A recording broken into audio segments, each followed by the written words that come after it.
If you look at stories, India has gone past its story. US is starting its story. China is halfway through its story. So the excitement will be more towards US, less towards India. China is interesting because the valuations are low. Money going into China. Making money is never easy. Pain is needed in equity markets to learn. If you're not able to have a good night's sleep because of the fall in equity markets, you have to have low exposure to equities. Equity is also about seeing whether your neighbor becomes richer than you. I wanted to retire at 50 and I retired. But I got bored in a month or so. I have heard a presentation which predicts 2050, wherein the three largest economies in the world will be US, China, and India.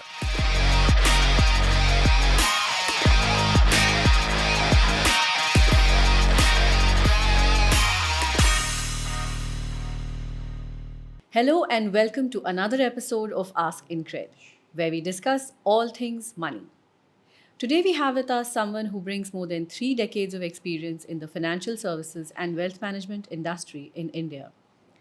His professional journey took off at HDFC Bank, where he was instrumental in setting up and scaling the private banking business. During his tenure, he played a pivotal role in the evolution of mutual funds, insurance, and systematic investment products, ensuring that clients were not just being sold a financial product, but that they truly understood it. Now, in his second innings as CEO of InCred Wealth, he has built one of the fastest growing specialized wealth management firm, which in just 5 years of existence, including the COVID years, boasts over 200 private bankers and over 30,000 crores of assets under management. His focus has been in pioneering new age investment opportunities for Indian investors, blending the best of both domestic and global investment products, which are traditionally not been available in India. Above all, he's someone who feels passionately about investing, alpha generation, and protecting client interest. Nitin, welcome to Ask InCred. Thank you for the invite, Radhika. Hope we have an enjoyable conversation. Absolutely. So, in fact, Nitin, we are recording this at a time when there's absolute uncertainty in the markets. The bearish sentiment looks like it is here to stay. President Trump is making the headlines every other day, and I think just today before the episode, you were sharing the article about how China has reacted to everything that Mr. Trump has said. So with and then of course, I think in India, you're hearing lots of other things. People are saying it's the time to stop your SIPs and investments in mutual funds in mid and small cap. Someone saying no, the bounce back is around the corner. Some are saying no, wait it out. So I think ho kya raha hai? I think even personally, if I look at it, it looks like we're quite confused. So I would love for you to kind of address that to begin the episode. It's a difficult question to answer. There can be different views of different experts and people. But let me kind of try and give some gyan behind all this. So we should first look at fundamentals. Right. Because every market, we are, I think, referring more to equity markets. Every market will follow some norms. And those norms are, in the most simplistic way, PE ratio and growth. And there, if you see different markets, India, let's start with India. The PE ratio of the Nifty 50 is around 19. It was 22 some time back. And India is a high growth economy. Last 2 years, it grew at 25%. The companies in the Nifty index. And last year, because of elections, etc., it's now grown down to 5%. Oh, wow. So if something has fallen from 25 to 5 and the PE was 22, what do you think will happen? Markets will collapse. So if you look at it from a pure fundamental angle, the growth has slowed down and markets have collapsed and it's reached a PE of 19. When everything was hunky-dory, it was 25, 22, 23, 24. Now let's go to US. What is the US PE ratio? It is 22 also. They are doing well. The top 7 companies there are driving growth and the growth is sustaining. So they are at the high PE level. Let's look at China. China crashed 2-3 years back. Right. Now recovering slowly. So its PE has gone from 9 to how much? 13. Oh, wow. So if you compare India is at 19, China is at 13, US is at 22. So what do you think you will do with the markets? You will go to China? India, because the earnings growth is slowing down, you will wonder what to do. Right. And US, because it is doing well, is at 22. Now, then let's break up India into large cap, small cap, mid cap. If you look at the PE ratios of small cap and mid cap, it's in the range of 30. Okay. The large cap, which is Nifty, is in the range of 19. What was the 10-year average? The 10-year average for Nifty is 20. So it's below 20. So if anybody sees it, they'll say large cap is now attractive. Right. Small cap long-term average is 22, 23 and mid cap. So it's still at 30. So anybody who sees it will say small cap, mid cap still unattractive. So that's the story. Large cap has become attractive. Mid and small are still trading at a premium. Globally, India is still at a premium to China, and US is at whatever 22p, ideally costly. Got it. Now you put what is happening. Trump has just got elected. Right.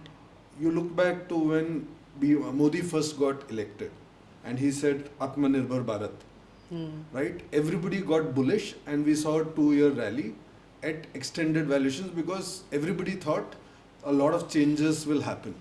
Same thing is happening in US because Mr. Trump has come with a significant majority with control of both the houses.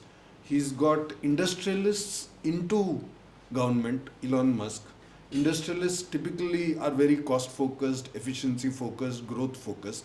So the expectation in US is very high, and hence excitement is high. China has struggled over the last 2-3 years and have come back. So if you look at stories, India has gone past its story. US is starting its story. China is halfway through its story. So the excitement will be more towards US, less towards India.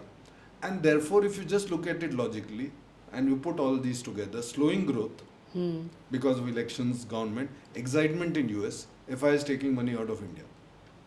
Right. Right? China is interesting because the valuations are low, money going into China.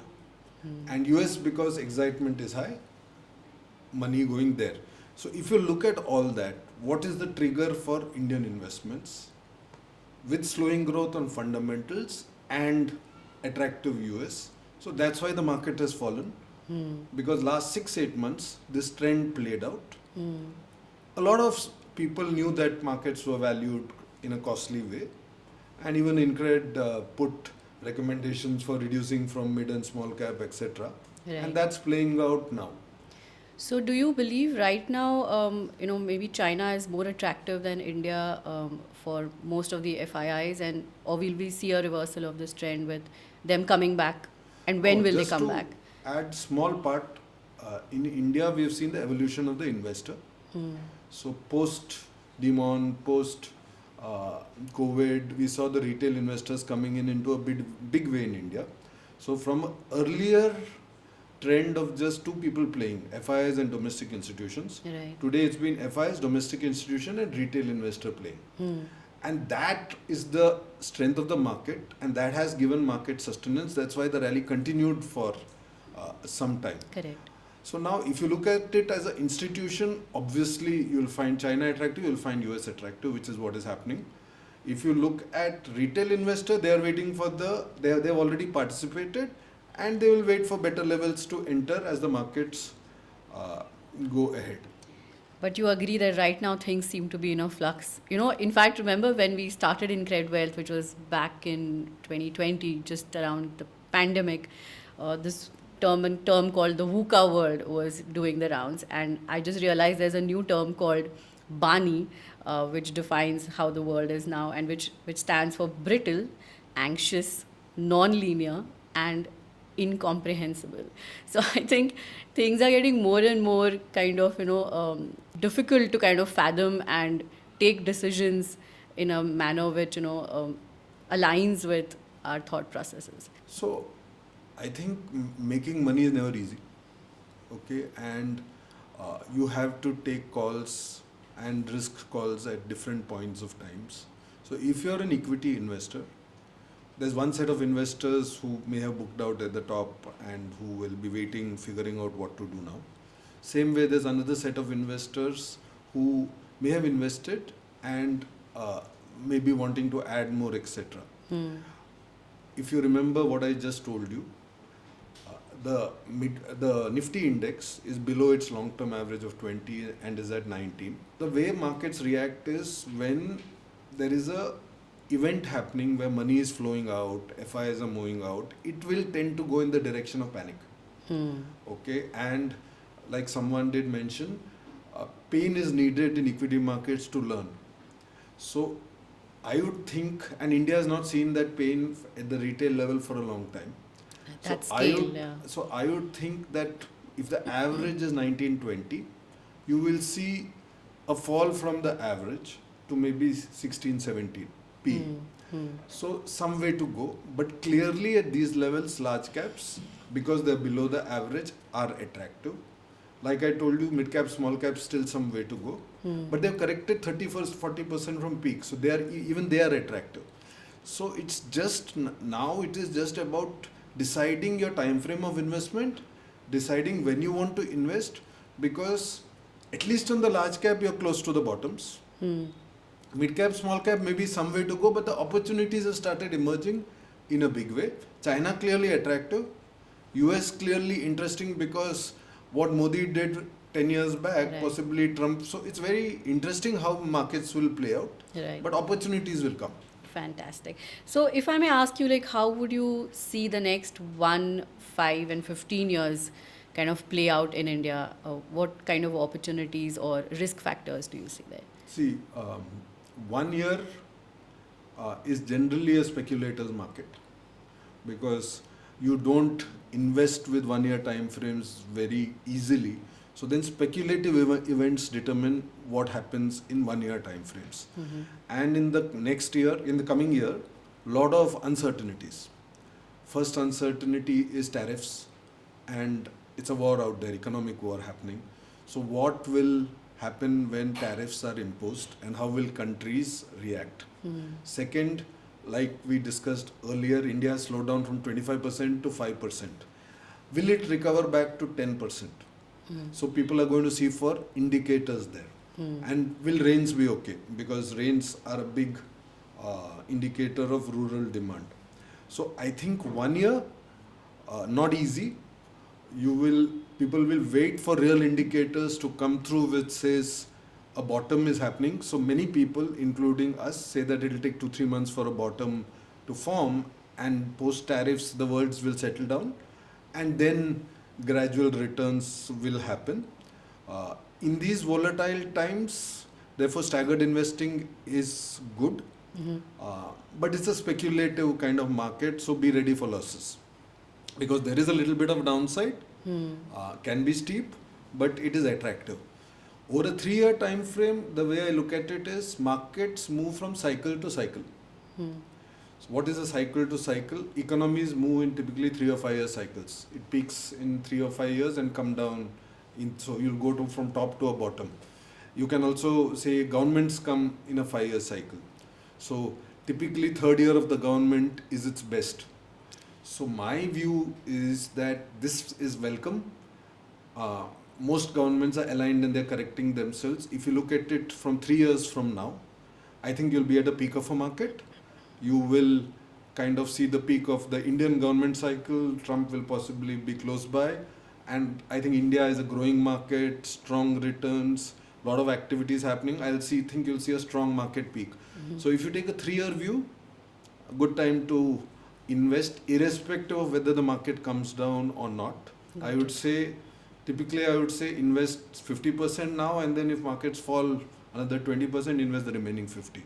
But 3 years I think third year you'll see a peak, because generally governments peak in the third year of their existence.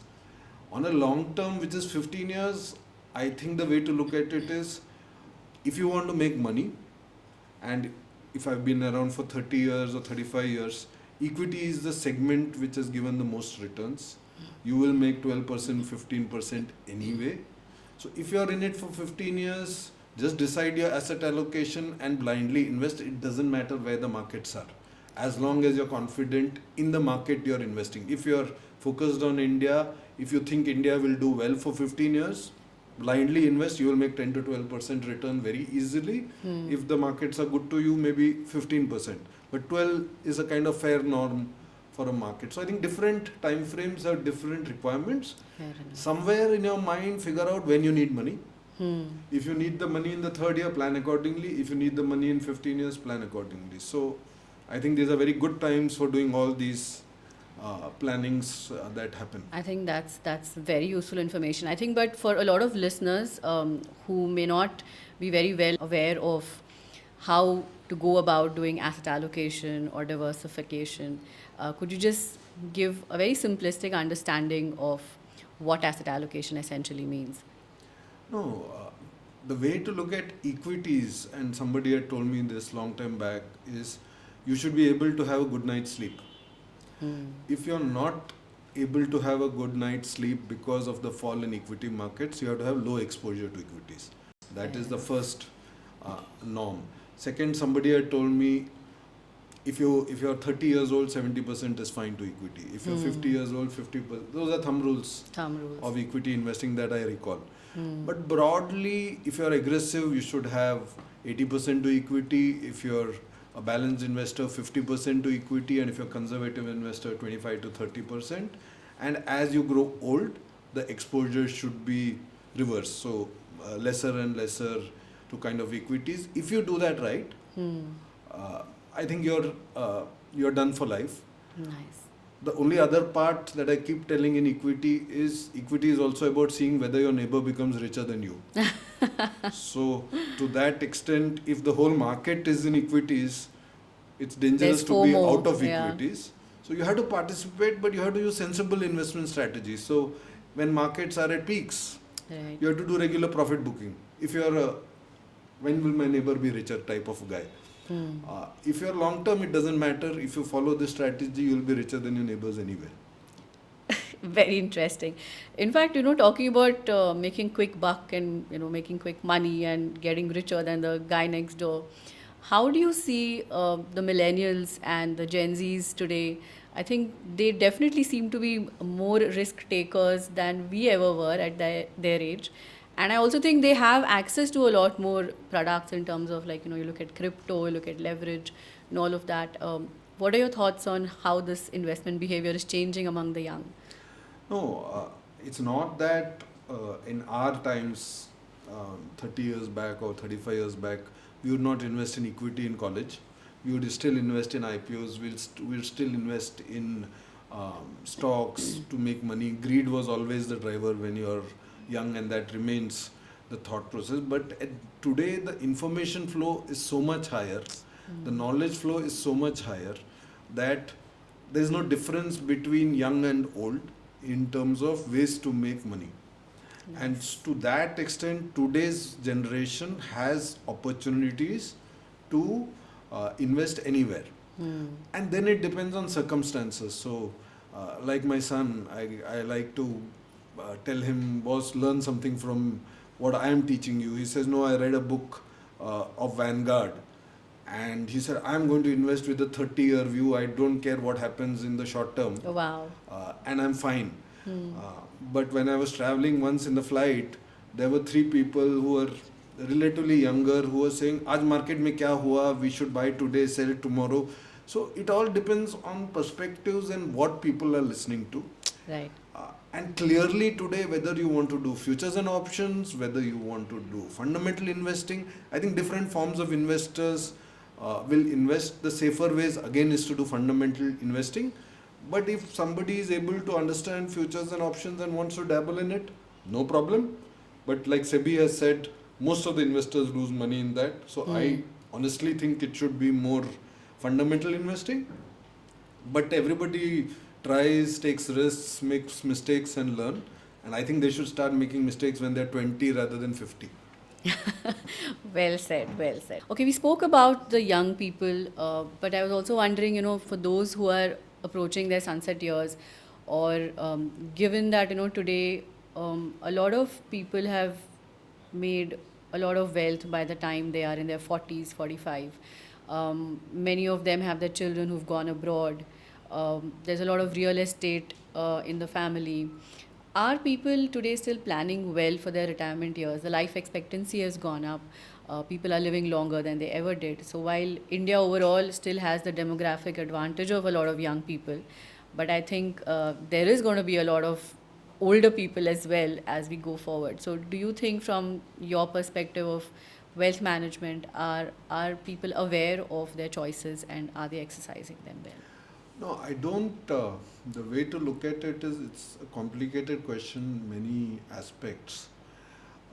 See, finally, we have become global now by the way we are investing.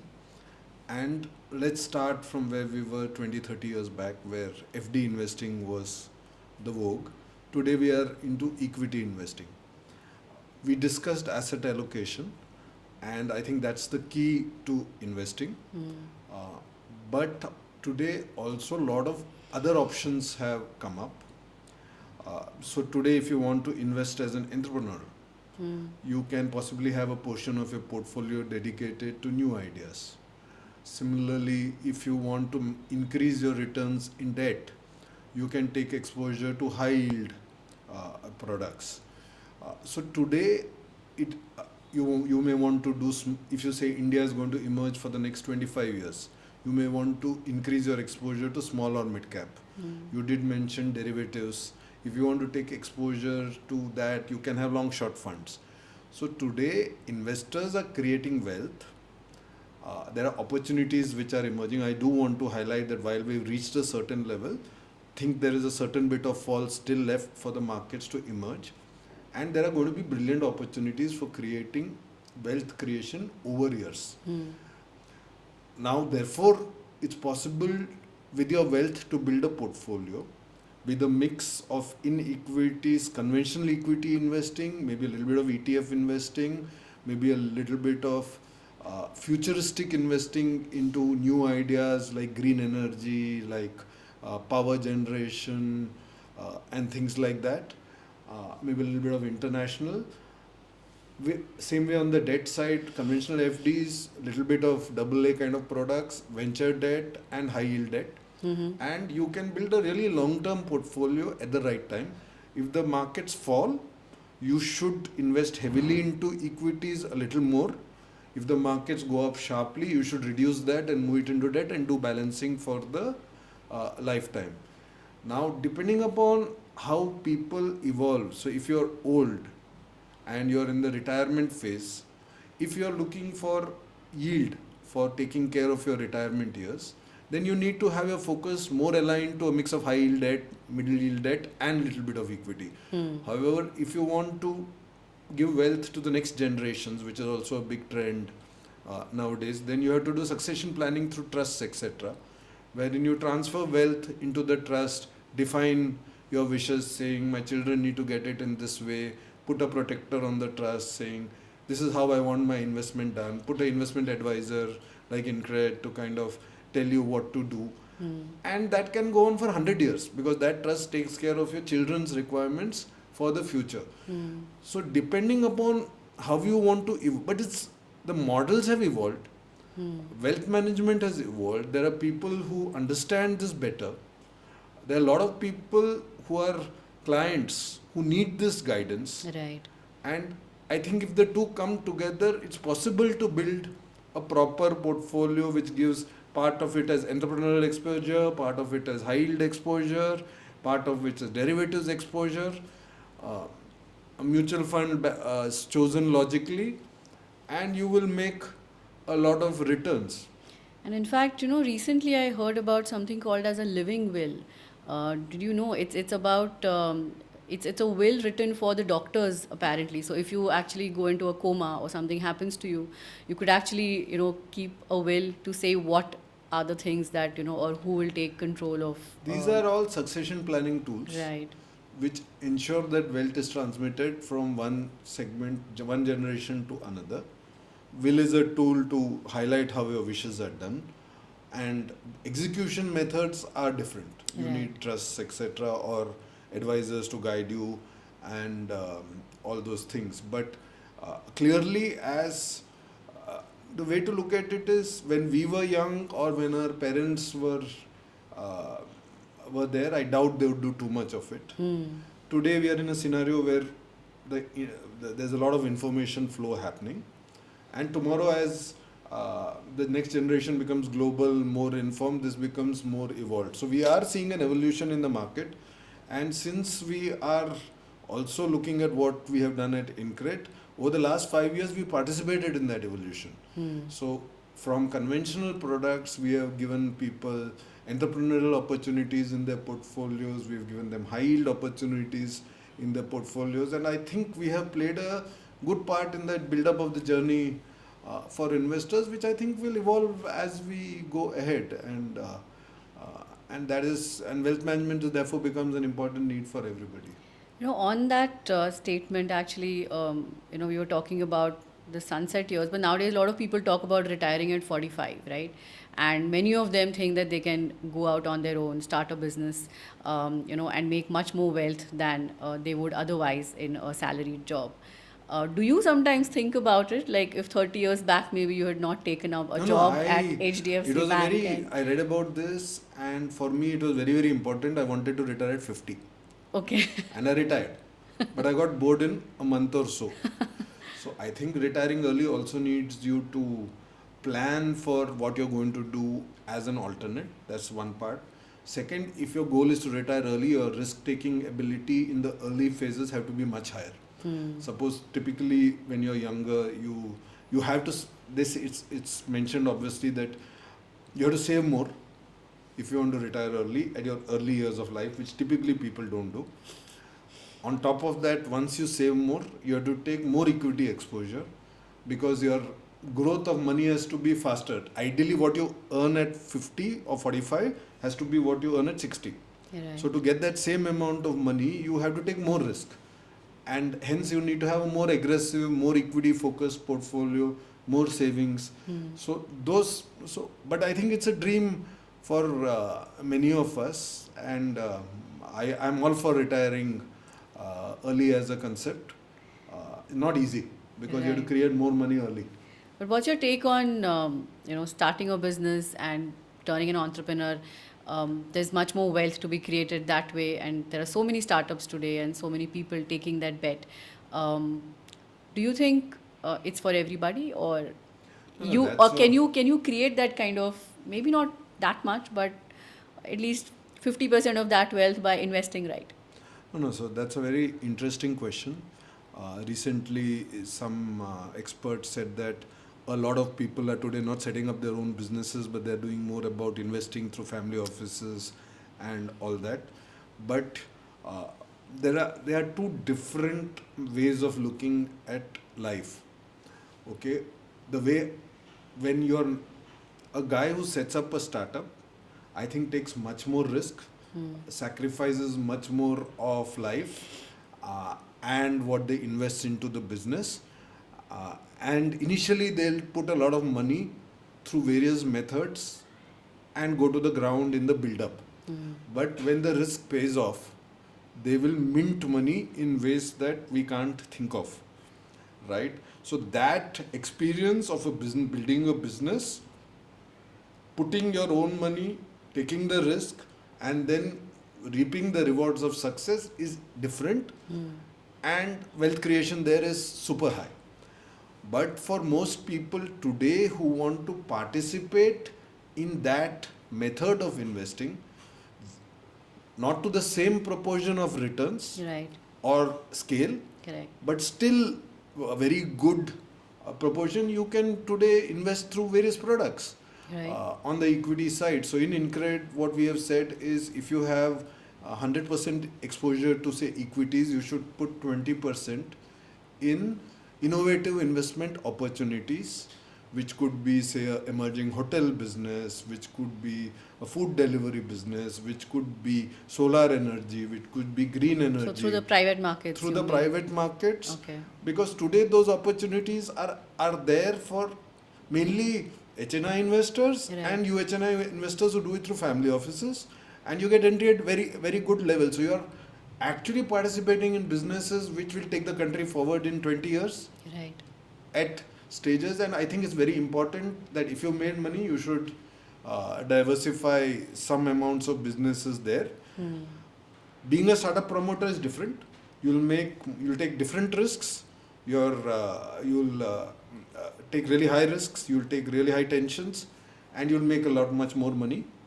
But you can still participate in the journey and make a good amount by participating in vehicles of startup ventures in a Yeah. diversified ways. And I think in the businesses that you really relate to or think hold Businesses promise. that you relate to or businesses you think will do well in the future. Again, in investment, you should remember that if you invest in 10 such businesses, 2 will go bust. 3 may not give you any returns, but maybe 3, 4 will really give you the multi-baggers, Right. which will give you really supernormal returns and cover up everything that you put in your 20% there. But that's a very Fantastic. important investment strategy that you have to take as you emerge. What about international investing? Are you seeing a lot of HNIs, UHNIs also, taking that route? And because I think what we are also hearing is international exposure is becoming very important in portfolios as well. What are the ways in which investors could take exposure? Now, see, the logic is not I want to invest international just for the heck of it. If you are very confident of your country and the growth that it is going to grow over 25 years, and India is a high growth country, you really don't need to do international investing. But if you're confident, however, countries evolve, things change. So let's take an example of countries giving, like in India right now, we're being very populist. We're giving a lot of freebies. Now, it's a cycle, right? And it's spiral. So suppose this spiraling effect happens, and say 5 years later, a substantial part of our business development is freebies. Then the fiscal deficits start getting hit, the finances start getting hit. Where will you? At such times, so countries also work in cycles. They go up, they fall down, then they recover, etc. Now, to protect yourself from that, if you have made money, it makes sense to diversify some amount of your money to places which you're comfortable. So, if you see a US investor, typically he will invest across the world in a mix of emerging markets and global markets. As India becomes globalized, as the next generations go abroad, see new things, as those ideas come here, that same trend is going to build up here. So we are seeing the beginnings of that trend. Right. Today it's possible to invest in ETFs through stockbroking platforms or through your sister companies abroad. It's not a trend which has picked up so much yet, Okay. but if you want to invest into Nasdaq or S&P or Russell, people are already investing. The amount to invest through mutual funds through the feeder fund route is full. You cannot invest any more through that route. So I think the smarter investors have already taken those part of those exposures. I think it's a large vehicle, Right. and I think it will gradually evolve. But I think diversification across countries as we become global is important. And luckily for us, and I want to share this, like I've heard a presentation which predicts 2050, wherein the 3 largest economies in the world will be US, China, and India. Wow. Now, if the 3 largest economies of the world are US, China, and India, they will all have cycles which are different. India's cycle will not be same as US, will not be same as China. Right. So exposures to these 3 universes are important. Fantastic. And hopefully part is developed, part is developing. So I think therefore smart investing as we evolve requires you to do it, but it's not so bad in India because we are going to be growing very well for the next 20 years or so. So it's not that it's a desperate need, Right. but there is clearly a balancing act which can be done, which is being seen in China. So China, every year one said that it will recover. So if somebody invested last 2 years, they never made money. But if they kept their discipline and kept investing little, they are maybe 50-60% IRR plus by now. So that's the charm of international investing. Fantastic. I think we've covered a lot of ground, from looking at valuations and how the markets are comparing India, comparing the emerging markets, what's happening in the US and China. A lot of nuggets of wisdom from you, Nitin. 3 decades of experience. Thank you for sharing all of that. Any parting thoughts you have, or that you would like to tell investors as a mantra that you follow in your investments? No. I've always believed in taking risk. I've always said that if promoters become rich in equities, then you have to become rich by investing into equities. So do not get frightened of equity investing. There will be volatile cycles. It will burn you at times, but you have to be patient. You have to invest for the long term. That's the tool to wealth creation. As you make money, switch to asset allocation. But bottom line is follow growth, follow fundamentals as the core. And if you think that is becoming bad, at long term intervals, 1 year, 2 years is nothing, then you should then move things to debt and such things when you see the long term becoming bad, which hopefully for India for the next 15-20 years will not happen. I strongly believe that it's very easy to enter equities uh, or any asset category, but when you want to get out, you say kal wait karenge, upar jayega. So I have believed that you should force exits on yourself by putting notional fantasy based needs or your actual needs. So like I made a policy in my life that, and I'm a small investor, but every 5 years You're I know I would say that every 5 years of my life I will move 10% or 5% into debt. So at 40 I moved. So I was a 100% equity investor till 40. 45 I moved. At 50 Wow. at 50 I moved my retirement funds into debt. 55, 60. So I think you have to force. So if then there's an education need or there's a marriage need which comes, you have to force exit, because otherwise at least from equity you will not exit, because the greed always runs in that kal upar jayega. So I think exit is very important in strategies, and there I think the wealth managers also need to come in and force people to exit and build a debt as sustainable tools. fantastic. Thank you so much, Nitin, for doing this. And we hope the listeners are going to take away a lot more from this Yeah, thank you. episode. I think I had a good time explaining Thank everything. you. Yeah.